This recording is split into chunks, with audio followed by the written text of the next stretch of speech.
Olá, está começando mais um programa Câmera Aberta e hoje vamos entrevistar o doutor Hermano Falcone, ele é psiquiatra. Doutor Hermano, seja bem-vindo, tudo bom? Tudo bom, tudo em paz? Tudo em paz, graças a Deus. Graças a Deus. Doutor Hermano, depois que a apresentadora, a tão conhecida mundialmente, a Xuxa Meneghel, usou os meios de comunicação, especificamente o Fantástico, para dizer que foi abusada sexualmente na infância. Isso causou uma reviravolta em alguns casos, né? Inclusive incentivando pessoas a denunciarem. De que forma o senhor vê essa situação de Xuxa no seu ponto de vista? Veja, eu tenho um ponto de vista bem realístico. Assim, eu como não conheço a situação, como não tive acesso à sequência da apresentadora,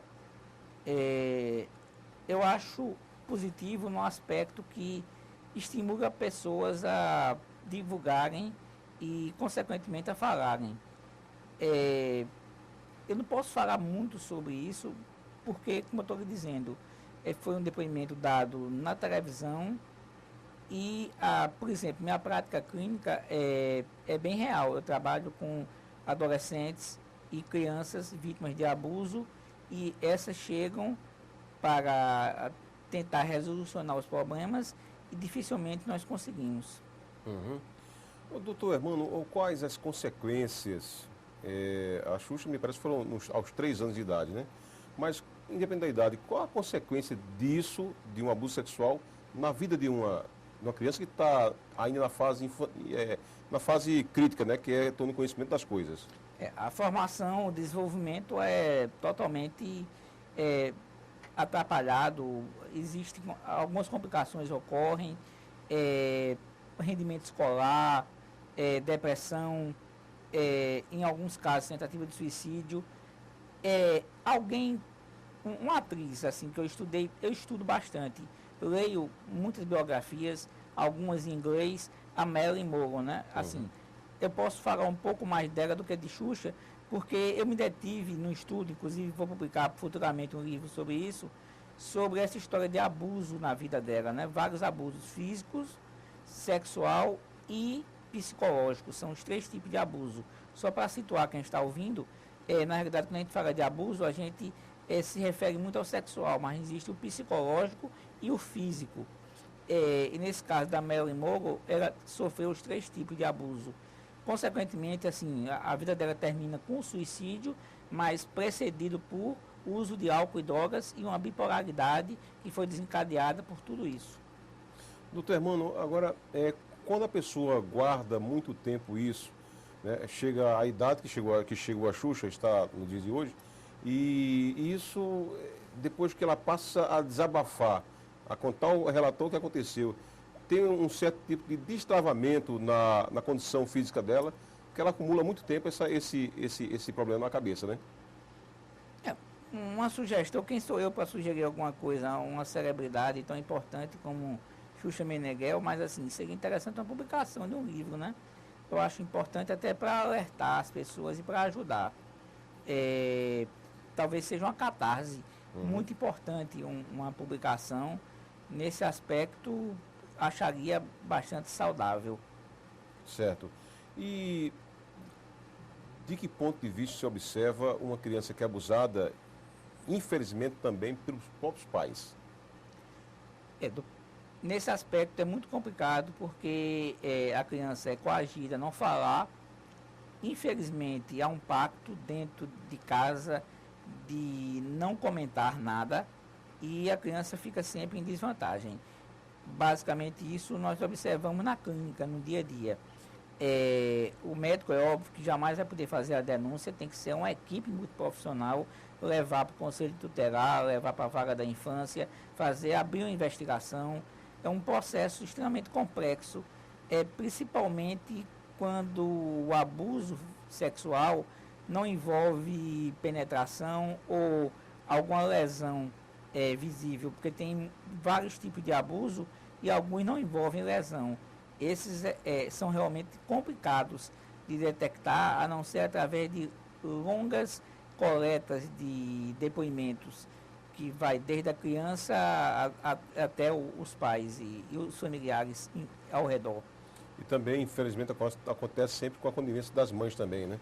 Infelizmente ocorre essa conivência, a criança fica só desacreditada. As leis brasileiras, no seu ponto de vista, são brandas com relação a esse tipo de abuso, de modo geral? Acredito que sim. Uhum. É um apelo que se faz aqui. Primeiro, como investigar? Não é? Como é que a criança não vai denunciar, com certeza? Ela está em total desvantagem. Então tem que ser um adulto. Esse adulto tem que ter provas concretas. E, consequentemente, aí há toda uma série de precedentes jurídicos que eu, como médico, não posso me detalhar, porque não é minha área, mas, assim, nessa lacuna entre as provas, a ocorrência, o registro, a criança está sempre em desvantagem, porque quem vai denunciar é um adulto, e ele tem que ter provas concretas, via fotografias, via filmagem, ou outro tipo de artifício desse tipo. Uhum. No ranking mundial, o Brasil está posicionado em qual posição com relação à violência sexual? O Brasil, no Congresso de Psiquiatria, que eu fui no ano passado, eu vou falar sobre tráfico humano. O Brasil estava em primeiro lugar a nível de tráfico humano. Consequentemente, a nível de abuso, ele fica mais ou menos próximo de países da África e da Ásia, assim, bem pobres, de países de baixa renda, países realmente de situação social caótica. Infelizmente, e o Nordeste brasileiro, ele é um dos mais contemplados na história, na questão do abuso sexual e do tráfico humano. Doutor Hermano, quais as principais características de uma criança violentada no dia a dia, dentro de casa e também nas escolas? Bem, dentro de casa, a criança muda o comportamento. Ela tem um padrão de comportamento e de repente fica mais agressiva, mais irritada, chora, se isola, não quer estudar, consequentemente se isola no colégio, as notas começam a cair, o rendimento escolar consequentemente passa a ser alterado e nós temos aí um perfil de uma criança bem diferente. Isso é uma das maiores consequências? Não, diria, maiores tentativas assim de você detectar um abuso é através dessa mudança súbita de comportamento da criança. Então, assim, alerta para os familiares, alerta para os amigos, alerta para todo mundo. Quando a criança mudar assim repentinamente de comportamento, mudar o padrão, né? Uma criança que era calma ficou agressiva, uma criança que era dócil começou a ficar irritada, uma criança que gostava de brincar passa a não gostar de brincar, tinha boas notas, começa a cair, vocês podem suspeitar de abuso. E o melhor negócio no momento é as mães chegarem para os filhos e conversarem, uma conversa, né? Inclusive, foi lançado um livro recente que trabalha com a criança o abuso sexual e vai ser utilizado nas escolas. Segredo Segredíssimo. É o nome do livro. Uma autora, a Odete, que vai tentar trabalhar em colégios essa questão do abuso e dar à criança subsídios para poder ter um enfrentamento mais positivo e de denunciar face a esses abusos. Diante do que já se passou em suas mãos, né, no seu consultório, o senhor tem atendido, as crianças, elas têm um sentimento de culpa com relação às violências? Infelizmente tem. Imagina uma criança sendo abusada pelo próprio pai. Se esse abuso não envolver, por exemplo, penetração, envolver só carícias, consequentemente a criança vai se sentir culpada. E essa culpa pode levar a criança, no caso extremo, a suicídio. Existe hoje algum tabu com relação a isso? A denúncia, a criança não chegar para os pais e dizerem, ou esse tabu foi quebrado? Se foi o próprio pai ou se foi dentro de casa, fica complicado. Ela vai contar a um tio, uma tia, até um colega da escola. Eu vi, inclusive, alguns casos que quem toma conhecimento é um religioso. Não vou citar aqui de que igreja, né? Mas assim, a criança confia em alguém de alguma religião para contar sobre o abuso e aí vai abrir toda a investigação, que não é fácil, eu volto a dizer. Entre o relato e as provas existe assim muita coisa para ser feita. E a criança está sempre em desvantagem. Uhum. E como o senhor também tem acompanhado aí o dia a dia das crianças, dos pais, com relação ao bullying no colégio, na vizinhança e às vezes também até em casa, né? Eu estava falando com meu amigo aqui, Joaquim, que eu tive o prazer de estudar durante 10 anos. Na década de 70, nós não falávamos de bullying. É interessante, sempre existiu uma série de situações desse tipo e não tinha muita divulgação. E nós não éramos uma geração traumatizada. Hoje em dia, eu acho que na realidade não é o bullying, é a violência generalizada que cresceu na sociedade. Se a gente pontuar nesse exato momento, a cada 10 minutos uma criança é assassinada no Brasil. Então, assim, consequentemente, essa violência também é levada para as escolas. E, consequentemente, as crianças são vítimas dessa violência por parte de outras crianças, ou por parte do professor, ou professor por parte da criança. O senhor acha que as leis brasileiras deveriam ser mais rígidas com relação à proteção da criança? Nós temos aí o ECA, né? O Estatuto da Criança e Adolescente, mas em alguns estados brasileiros isso não vem sendo, digamos, exigido à risca. Mas o senhor acha que deveria ter penas maiores para quem, digamos assim, bullying com crianças, sexualmente e também no bullying? Com certeza. Em relação a bullying, como se trata de crianças ou adolescentes, existem alternativas construtivas, eu diria, de medidas socioeducativas que são inteligentes. A criança daria um seminário em colégio sobre violência. Então, assim, teria medidas mais suaves, porque pode ser revertido. Agora, em relação ao abuso sexual, eu não vejo saída, não. Eu vejo que deve existir punições severas. O abuso praticado por um adulto a uma criança, aí, para mim, não tem como intermediar. Por exemplo, no caso do bullying, você tem estratégias de resolução de conflitos, onde você coloca o adolescente praticante para dar palestras, para poder se ressocializar e se arrepender. Mas um adulto que abusa a criança, não. Esse daí deve ser punido, preso durante muito tempo. O senhor agora há pouco falou sobre as características de uma criança que sofre abuso sexual. Agora, existem também outras características de quem sofre bullying também, né? Como identificar? Mais uma vez, o mesmo princípio, né? O bullying é uma violência psicológica. É o que a gente chama de assédio também, muito conhecido hoje no meio do trabalho, assédio moral, o assédio psicológico. Boa parte dos casos são assédios psicológicos ou físicos, no caso do bullying. E a criança passa a entrar em depressão, passa a ter um desempenho escolar mais falho, passa a não querer frequentar a escola, passa a ter medo de brincar, se isola e, em alguns casos, infelizmente, mais uma vez eu repito, ou suicídio ou aquelas reações patológicas que fazem a sociedade tremer, que é quando a criança sofre muito bullying e transforma-se num adolescente vingativo e passa a ser agressor e comete aqueles massacres. Que, infelizmente, é um mal que está se arrastando. No passado, a gente não via tanta violência contra as crianças. O senhor acha que com o advento da internet, com essas formas de brinquedos ou então mesmo de diversão de adolescentes, isso não vem também atribuindo, colaborando para que isso aconteça na violência? Além disso, você tem toda a razão, eu posso colocar dificuldades da família em colocar limites. Eu hoje estava conversando com o pessoal da pediatria do Hospital Universitário, com a doutora Mariângela especificamente, que trabalha há 20 anos com adolescentes. Então, o que acontece hoje? Uma fragmentação total da família. Os casamentos, segundo estatísticas do Jornal da Paraíba, há 3 semanas, estão durando em média 5 anos.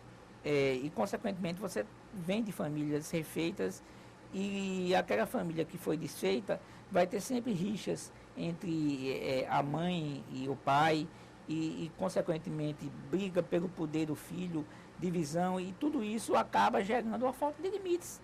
A criança, hoje em dia, e o adolescente não está tendo referenciais dentro de casa em relação à imposição de limites. O pai dá uma ordem, a mãe dá uma contra-ordem, a mãe dá uma ordem, o pai dá uma contra-ordem, a avó desfaz. Em resumo, como é que fica a cabeça de uma criança? Ela não sabe o que é certo e o que é errado. Aí, consequentemente, se sente no direito de fazer tudo, como, por exemplo, dirigir aos 13 anos, ou beber aos 14, a bebida alcoólica, que é uma coisa gravíssima. Outra alerta que eu faço aqui, aproveitando o espaço. Pois não, pode ficar à vontade. Certo? Pelo amor de Deus, eu peço a vocês aqui, nessa sagrada casa, né, que é a Câmara de Vereadores, que se passe a fiscalizar os bares em relação à venda de bebidas a menores. Né? Deve ser cumprida com rigor o estabelecimento fechado. Eu acho fundamental isso, porque a gente está vendo menores de 13, 14 usando álcool. É verdade. Doutor Hermano, e quando o casal se separa, muitas das vezes a criança não fica com os pais, fica com a avó ou com o avô, né? E, quer dizer, teve aquele certo, digamos, referencial do casal e, de repente, eles se separam por trabalharem e não poderem ficar com a criança, deixa com os pais. Isso também acarreta um problema, né? Que a cabeça grande fica totalmente sem noção, né? Com certeza. Em caso de doença, até justifica-se a criança ficar com a avó ou avô em caso de doença dos pais. Mas, naturalmente, isso não deve acontecer. As guardas compartilhadas, que eu defendo, com consenso, o casal separado agindo como adulto e fazendo uma guarda compartilhada, pode assumir muito bem os cuidados à criança. Eu vejo exemplos positivos de crianças que passam 3 dias com o pai, 4 dias com a mãe, depois reveza e eventualmente vai na casa da avó, quando está com o pai ou com a mãe. Mas esse é um modelo, talvez, mais acertado. É uma separação muito bem realizada e uma guarda compartilhada. E ambos também exercendo a função de provedores e de cuidadores, né? Porque tem muitos pais e mães que querem compartilhar, mas não querem dar nada. É verdade. Aí é um compartilhamento assim, sem nenhum retorno, né? Uhum. Doutor Hermano, agora há pouco eu entrevistei uma psiquiatra, ela falando sobre bipolaridade em adultos. Quais são as reações da bipolaridade numa criança? Na criança é tudo diferente. Eu não vou me deter para não complicar quem está assistindo, mas a criança apresenta mais quadro misto, né? Onde apresenta depressão e mania concomitante e ela fica geralmente muito irritada, muito agressiva, às vezes passa a infringir normas com muita facilidade, pode cometer alguns delitos, ou seja, é um quadro caótico, que é de difícil manejo para um psiquiatra da infância. Os quadros de bipolaridade na infância, eu estou atualmente talvez com uns 52 clientes que têm bipolaridade, e dessa gama de pessoas que eu acompanho, entre adolescentes e crianças, a gente consegue o controle quando se tem o apoio da família. A família ajuda, a família está lá por perto e, consequentemente, consegue, junto com o médico e os psicólogos, um controle adequado. Agora, tem gente que classifica da seguinte forma: não, é coisa de jovem, é coisa, isso aí passa, isso aí quando crescer modifica, e às vezes isso é confundido com a bipolaridade. É isso? Não, crise de adolescência é uma coisa diferente, assim, é porque talvez as pessoas esqueceram que seja adolescência, estão esquecendo o que é adolescência e o que é infância. Aí não sabe mais o que é crise de adolescência. Na minha época, eu acho que na sua, na de Joaquim, na de diversas pessoas, a gente sabia delimitar o que é um adolescente em crise, uma rebeldia de adolescente. Hoje em dia não se sabe mais, está tudo tão misturado que a gente está confundindo doença com crise de adolescência. Agora tem que pontuar realmente. O adolescente ele tem no desenvolvimento algumas características que faz com que essa fase seja turbulenta. Isso a gente chama de adolescência normal, com uma crise que vem de reformulação de vida. Não é, isso não é doença, isso é normal. Por isso que tem que ser feita uma avaliação cuidadosa. Geralmente eu não faço uma avaliação só numa consulta, às vezes demora 4 semanas ou mais para você fechar um diagnóstico, para ser sincero, né? Porque justamente é aí onde dá medo você confundir o que é crise de adolescência com bipolaridade. Aí a gente vai medicar um fato normal. É verdade. Eu posso prescrever água para ele, né? Água com garapa com açúcar. Pois é, como se adolescente não tivesse esses momentos de rebeldia, de contestação. Mas até que idade, ou a partir de que idade, a psiquiatria entende que dá para detectar que a pessoa venha a ter bipolaridade? Bem, até que idade tem situações onde dá para diagnosticar em crianças de 3 anos. Se tiver uma genética muito forte, já podemos diagnosticar. Não é fácil. Eu me refiro agora ao pessoal de São Paulo, a equipe da GRIFU, que tem um laboratório de transtorno bipolar. Eles às vezes levam meses para dar um diagnóstico. Então, assim, é possível dar com criança de 3 anos. E, consequentemente, 4, 5, 6, 10 e por aí vai. Quem tem mais esse transtorno bipolar, é a mulher ou é o homem? Eu diria que falta dados epidemiológicos nesse momento em relação à cidade de João Pessoa, inexiste. Eu poderia dizer que há uma equivalência. A depressão, nesse caso unipolar, é mais comum na adolescência em mulheres. Mas, quanto à criança, há uma proporção de 1 para 1, basicamente. Ou um predomínio ligeiro de homens, de meninos. E quais os conselhos que os senhores psiquiatras, né, dão aos pais quando detectarem os primeiros sinais da bipolaridade na criança? Primeiro, levar para especialistas, né? Eu acredito muito no trabalho em equipe, prego isso, a psicologia para mim, devia ser a primeira porta de entrada de uma avaliação, um profissional de psicologia com uma boa formação já começa a detectar, em seguida, se houver necessidade, encaminha para o psiquiatra e, consequentemente, trabalha em conjunto. Eu, basicamente, e o pediatra aí, onde eu me enquadro, né, que eu sou também pediatra, eu sou psiquiatra da infância e sou pediatra, tenho formação em pediatria.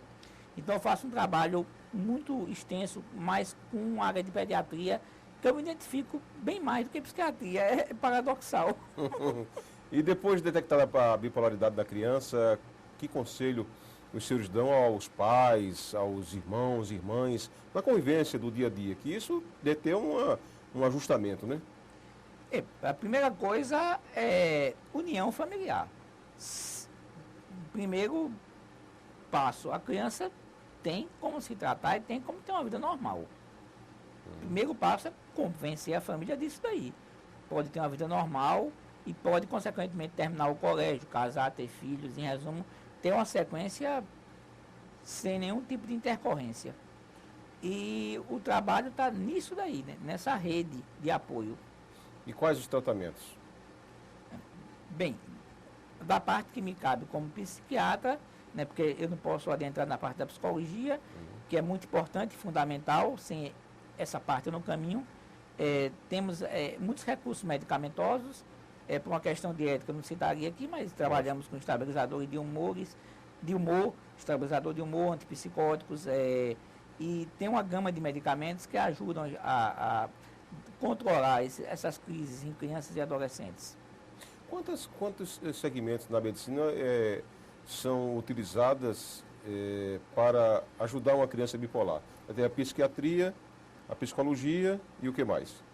A princípio, serviço social.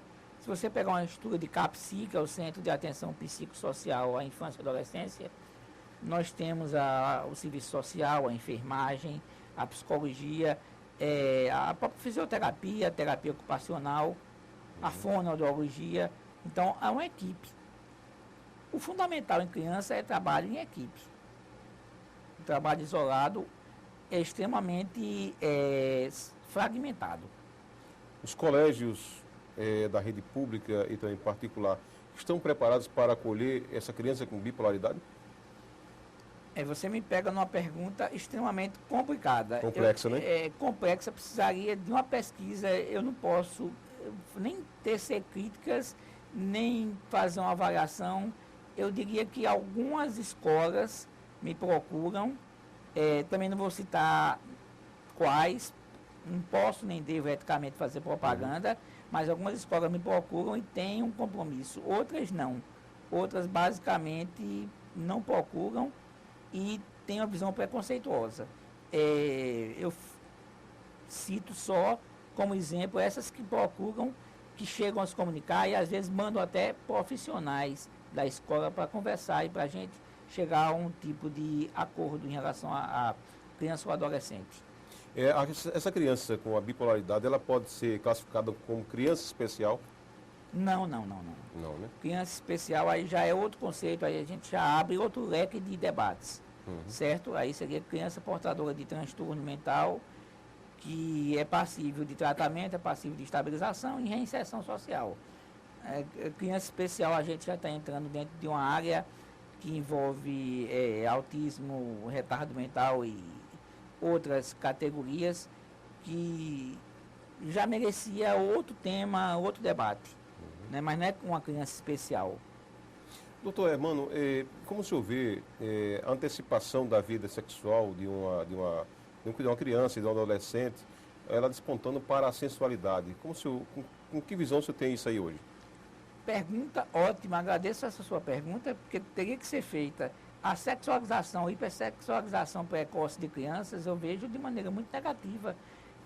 Como eu disse na adolescência, ninguém mais sabe reconhecer uma crise de adolescência, e a criança hipersexualizada aos 7, 8 anos, como é que ela vai viver a infância? Infelizmente, você pode pegar uma câmera nesse exato momento, eu ou você, qualquer pessoa, ir até um shopping, e a gente vai encontrar crianças de 7, 6 anos andando com uma amiguinha de mini saia, com batom. Então, assim, eu chamo isso de isca para pedófilos. Acho muito preocupante esse aspecto, não é? Criança é criança, ela tem que ser tratada como criança e o desenvolvimento dela não permite o desenvolvimento cognitivo, emocional, que ela seja hipersexualizada antes do tempo. Aí vem também a questão das novelas, da televisão, dos comerciais que hipersexualizam. Isso tudo é preocupante. Se não se criar uma consciência coletiva, nós temos casos de criança que iniciam a vida sexual com 9 anos, o que é um absurdo. Agora, infelizmente, isso também acontece com a conivência, infelizmente, dos próprios pais. Infelizmente.